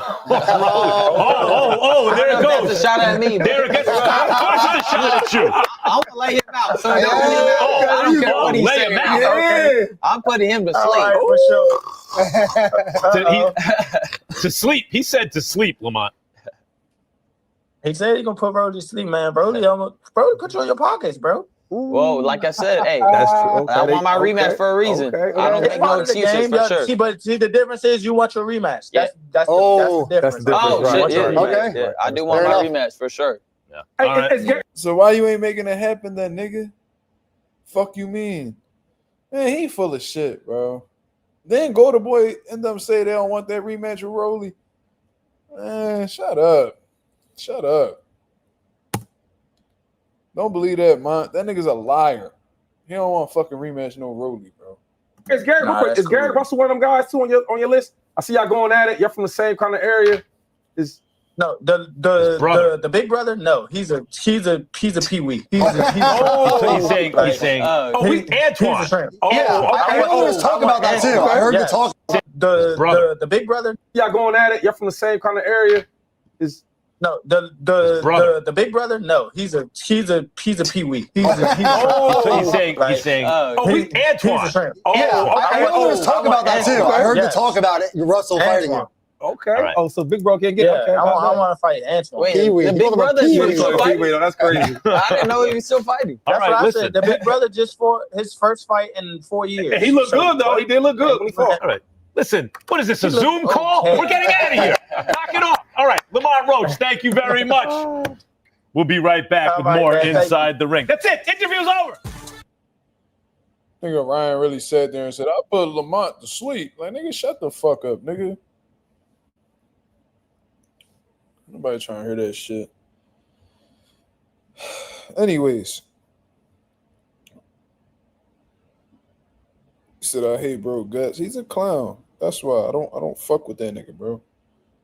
There ain't nothing to really like about him. He says, Mark, there's always this narrative that Max Kellerman is good for boxing, but you seem to dislike dude. Do you think he isn't knowledgeable in the sport? No, bro, I don't have a dislike for Max Kellerman. I've said on my channel, if y'all guys listen in the past, I say that Max Kellerman's a legend. You know what I mean? He was around during some great moments in the sport of boxing. You know, he was a part of the legendary commentary team that HBO had. Knowledgeable dude. He knows boxing. He definitely knows boxing. But I ain't gonna lie, since he's come back into the Ring magazine and all that, I don't know, man. I feel like Max Kellerman is following a script, bro. I think he's been having some horrible takes lately. Like he was pretty much saying, like, what was this shit that he was saying? Like I think he pretty much just being a company man. I think that he took this little check that Turkey Al-She's giving him, and he just playing his part.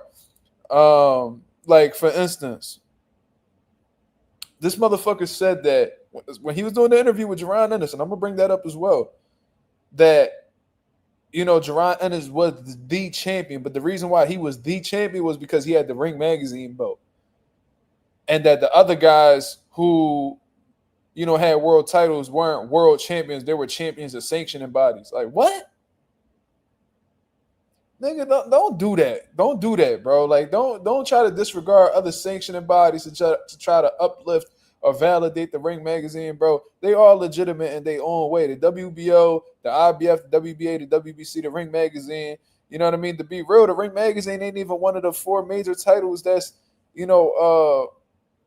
mentioned. You feel what I mean? The Ring magazine plays dead last to all of these. But considering the fact that you work for the Ring magazine, that you got a show called Inside the Ring, it's your duty to make the Ring magazine look like it's the superior, when in reality, it's not even mentioned as one of the major titles.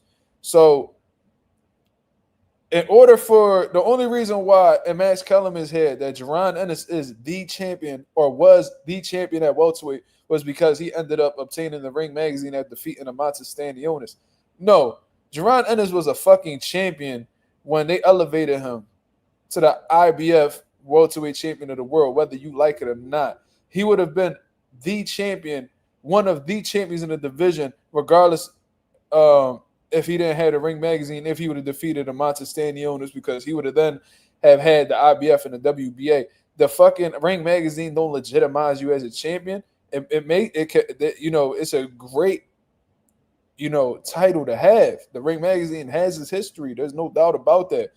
But to act like you need the Ring magazine belt in order to, to be a definitive champion in your division, that's absolutely ridiculous in my opinion.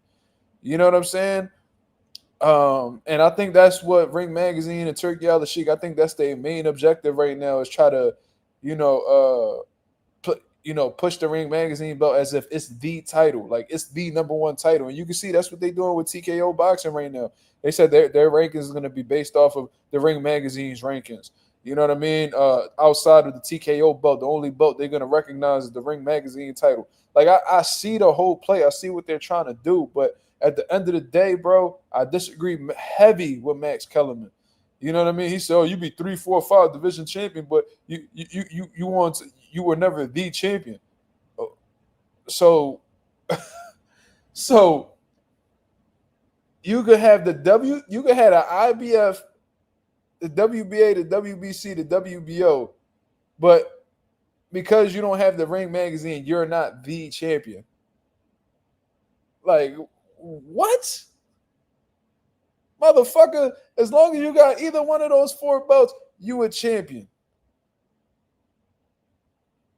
The full status belt, and I should say.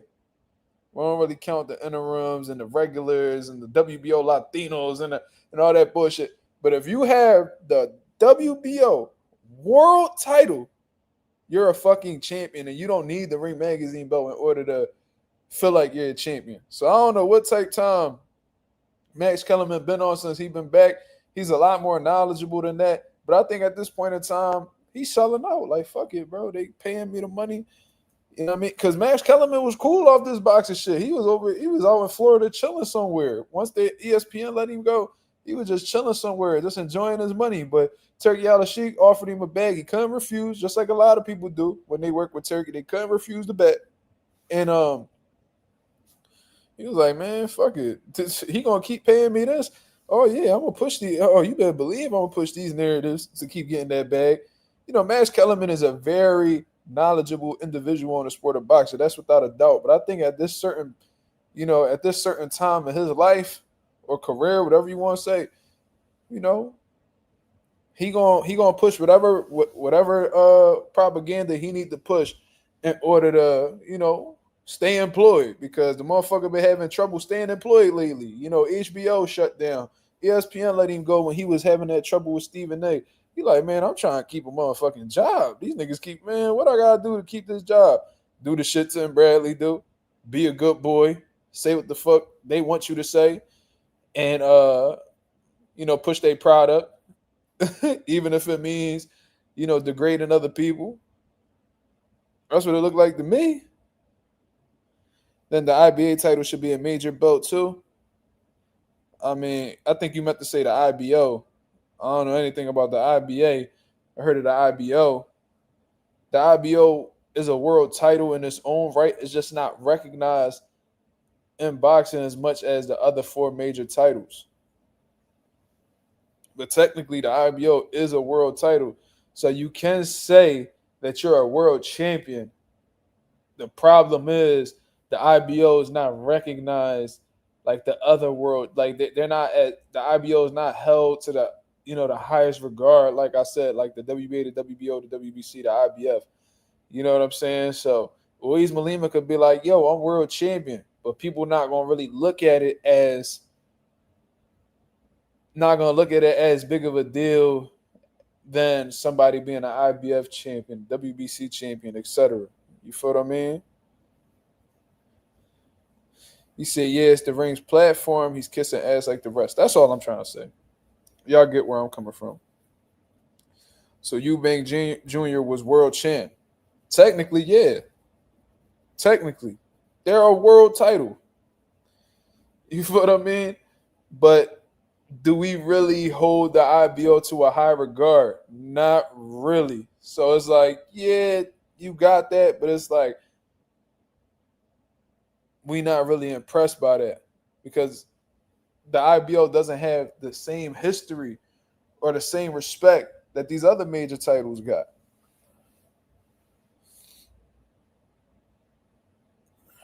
Doesn't the IBO hold fighters accountable if they don't face their mandatory?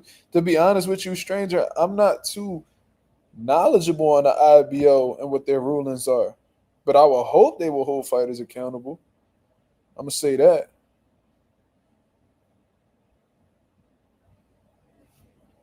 Does the IBO also take 3% or is it less? I have no information on that, brother. They show like at the bottom of the totem pole, no disrespect, that, that's not even information that I've ever heard be put out there. Like, I've never heard people speak on the IBO's rulings, how the way they're mandatories are set up, the way their rankings are set up. You know, shit like that. I don't know.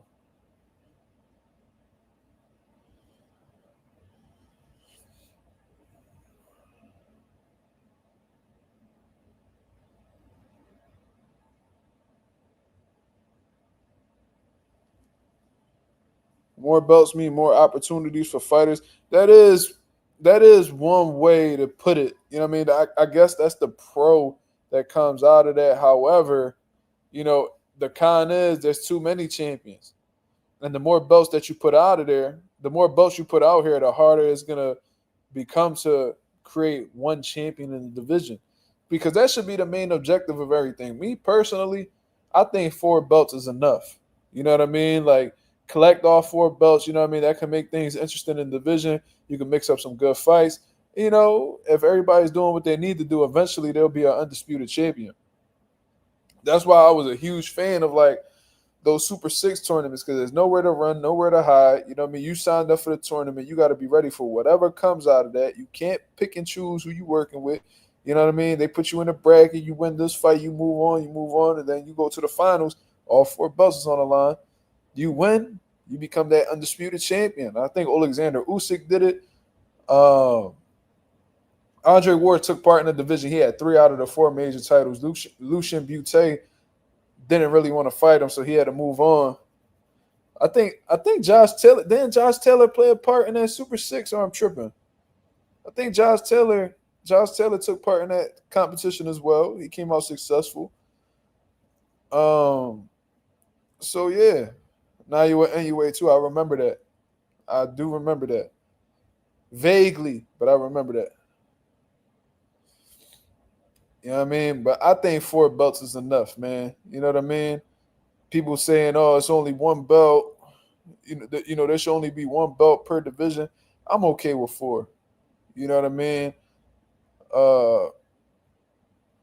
Because I feel like if there's only 1 belt in a division, you know what I mean, it's gonna hold up a lot of opportunities for other fighters to, you know, fight for titles. You know what I'm saying? That's just me. If you got 4 belts, you know, you can have this group over here fight for that belt, this group over here, and then, you know, they start eliminating the competition as they go up.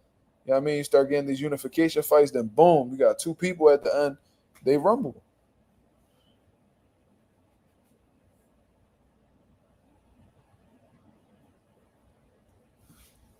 Shout out to the boy George in the building. He says, do you think TKO and Dana White will do something similar like the Super 6? They might do a Super 6, but only within the people that sign with their company. See, there's a lot of confusing things about TKO and what I've noticed. For one, they're not going to acknowledge any other belts outside of the belt that they're going to create in the Ring magazine. That's one. So you're eliminating a whole group of fighters that's participating in the WBC, WBA, the WBO, the IBF. You're eliminating all of the top fighters who either have those belts or top contenders for those belts, right? So, and then also from what I heard, you know what I mean, they're gonna have like, you know, limits on what they pay these guys. These motherfuckers don't want to ceiling on their budget. You know, you might be able to do that with prospects or like up and coming contenders, but once people understand their worth and they become elite level guys, you're gonna have a hard time keeping them. You know what I mean? So they might do Super 6 tournaments, but it most like they do Ultimate Fighter over at the UFC. They might do something like that. But it's like, how many people are really gonna care for it if it's not elite level guys? You feel what I'm saying? Like, yeah, you could probably do that with contenders. Like, you know, you probably could do that with people who not really notable, but are fans really gonna care? That's the thing.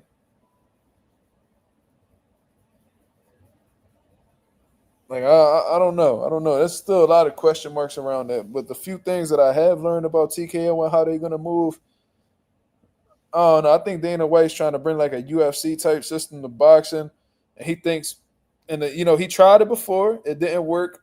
You know what I mean? He walked away from boxing, but now that he has this huge, you know, he has this huge financial backing with Turki Al-Sheikh, it gives him confidence that he might be able to get some things done in boxing. But this is the thing about boxing, bro. money ain't gonna be the answer to everything. You feel what I mean? You gonna get a lot of shit done. Let's not get it wrong, but I don't think somebody will ever come across boxing, regardless of how much money they have, and take over the whole sport, or be the ultimate ruler of one sport. It's too much money. Like these promoters, it's too much competition out here. You're not gonna have anybody. You're not gonna have everybody just bowing down to you and just move when you say so. You feel what I mean? It's just not gonna happen. Oh shit! I hit 3,200, huh? That's probably all the trolls. They probably gonna unsubscribe after the live and shit like that. But looks like I hit 3,200. So shout out to them trolls that made all them fake pages and sub just to comment. Stupid asses. But yep. Blaze Pound for Pound TV said the Contender Show back in the day was cool. That's where Sergio Mora made his name. That's a fact. A lot of people don't know that. Also, that's the most recent Contender Series from what I remember. Brandon Adams won the whole thing. From what I remember, I think Brandon Adams won the whole thing. Yeah, he definitely did. And look, he's still doing solid shit. He's still doing solid shit, bro. They had Philly fighter Tyrone Brunson on there. Morgan, I think Morgan Fitch was on there, who was like a top 168 PA fighter for a good amount of time. I think he from out Pittsburgh. They had a few Johns. It was against Cats. Oh shit. Adams lost, but I know that Adams definitely was on the Contender. My apologies.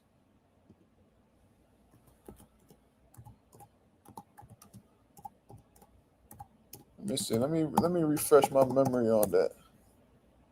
Let me refresh my memory.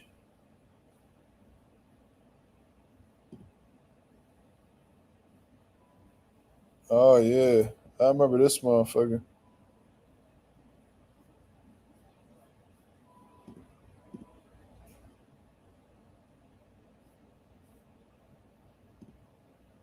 Wait, let me see something real quick.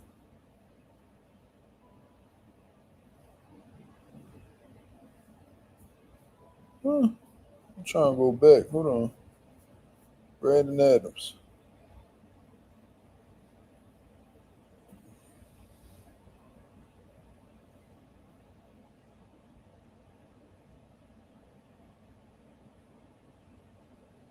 I thought he won the Contender Series though. So y'all saying he didn't?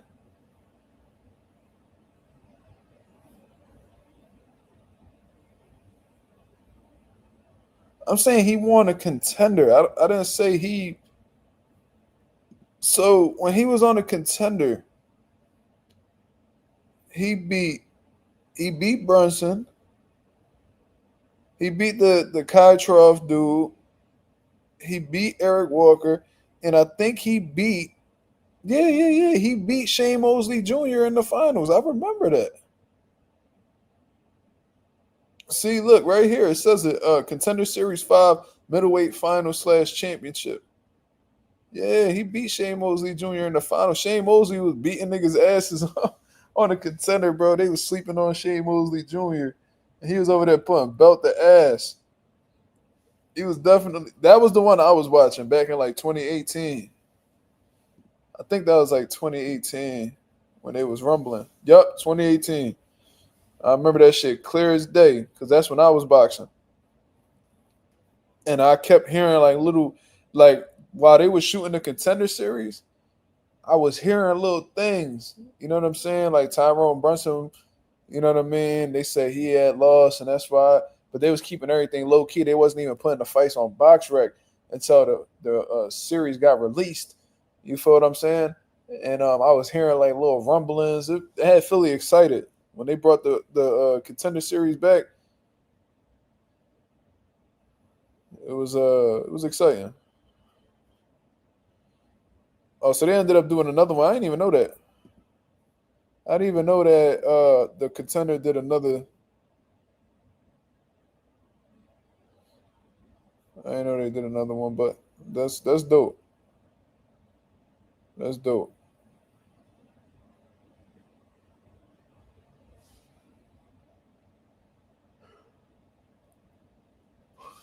Yeah, Brandon Adams won that John though. That's how I remembered him. That's how I always remembered him. So when I heard he was fighting Jamal Charlo, I was like, that's a good John. I knew that he wasn't ready for Jamal, but I was like, that's a Brandon Adams getting an opportunity. That's what's up. That was dope. Let me see. Peter Manfredo, not Angel Manfredi. I met Angel Manfredi. Shout out to Angel Manfredi. That was a good dude. Met him out in the Atlantic City Boxing Hall of Fame. He signed an autograph for me. You know what I mean? We took a picture. He took a picture with my pop. You know what I mean? Shout out to Angel Manfredi. Man, I met a lot of fighters, bro. K9, it's still mind-boggling to me how he became world champion. No disrespect to K9. Sure, he a good dude. I was like, damn, like, how the fuck he win a world title? That's still one of my favorite Jamal Charlo performances, bro. Y'all gotta watch that. If y'all haven't taken the time to watch Jamal Charlo versus Cornelius Bundridge, K9, go watch it, bro.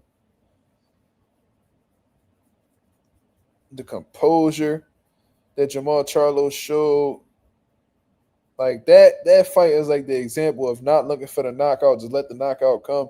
Like when every time he dropped K9, bro, he act like he didn't just go crazy. You know what I mean? He still composed. It was controlled aggression the whole time. Like that was a great example of like discipline and focus, bro. Like you would think, and that was Jamal Charlo's first world title opportunity. You would have thought that he'd been there before. Man, Jamal Charlo, when he was locked in, bro, he was a problem, especially at 54. Especially at 54, dog. Sad what he became, you know what I mean? Because Jamal was the truth. Always thought he was better than Jamel. Always. Not a better resume than Jamel, but always thought he was better than Jamel. For sure. Yeah. Angel Manfredi versus Floyd was crazy. Floyd was drawing on Manfredi, bro. Oh, let me say this, man. Let me say this, bro. Rest in peace to Arturo Gatti Jr., bro. Rest in peace to Arturo Gatti Jr., bro. I ain't gonna lie, that was kind of a heartbreaker. You feel what I mean?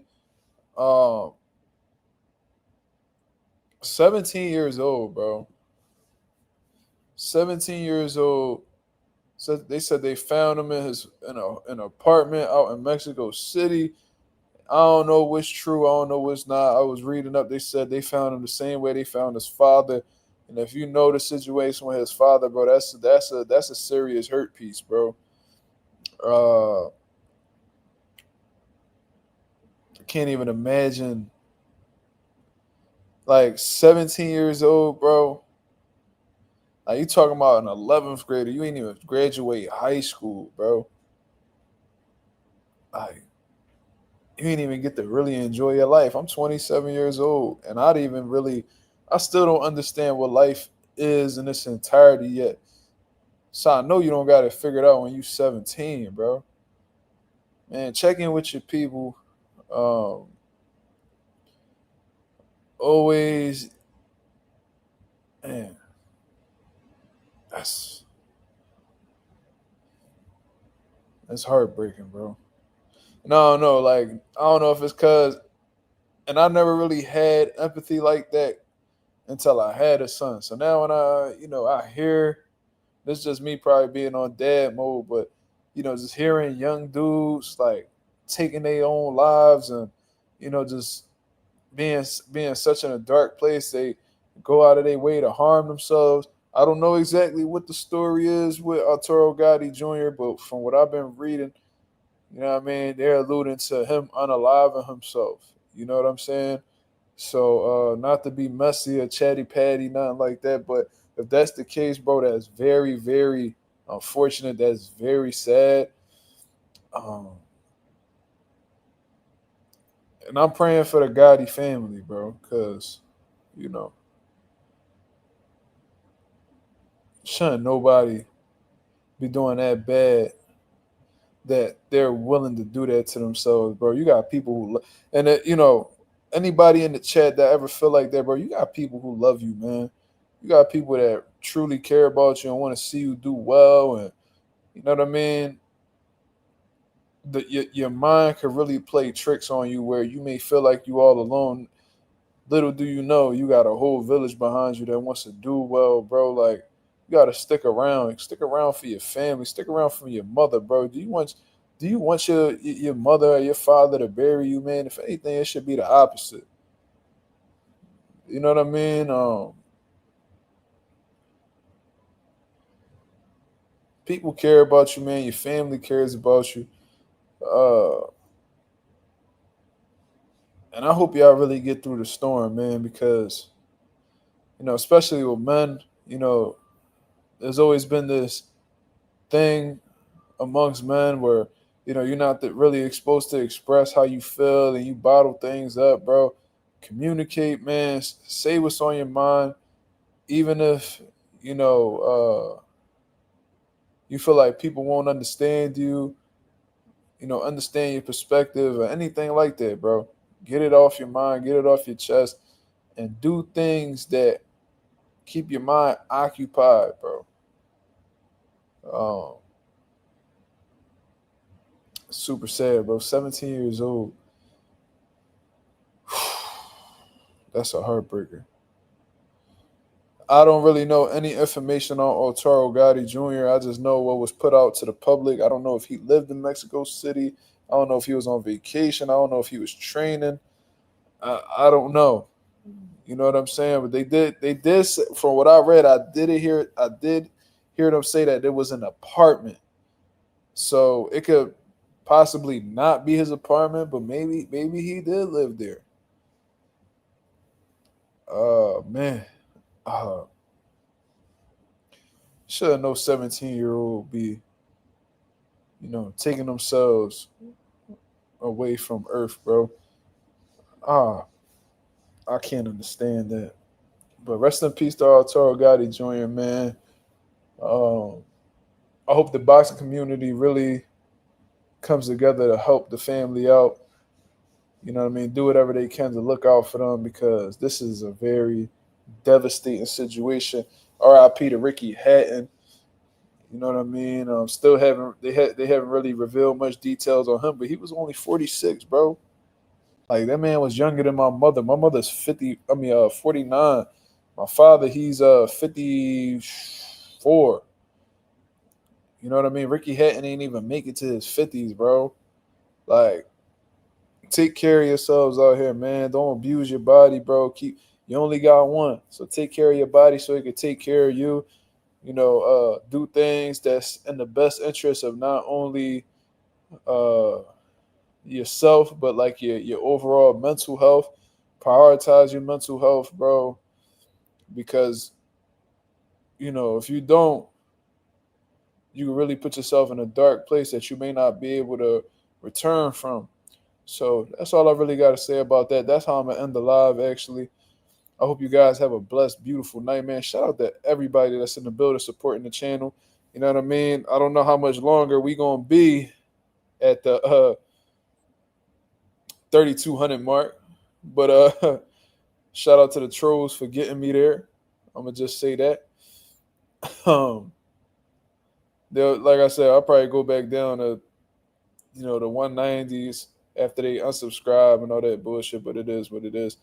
Shout out to the nation and the mob. Hope you guys have a blessed, beautiful night. I'll be back at y'all with another live because tomorrow will be Thursday, so most likely they'll be having a final press conference between Jaron, Ennis, and Louise Malima and the undercard as well, so I'll be giving my live reaction to that.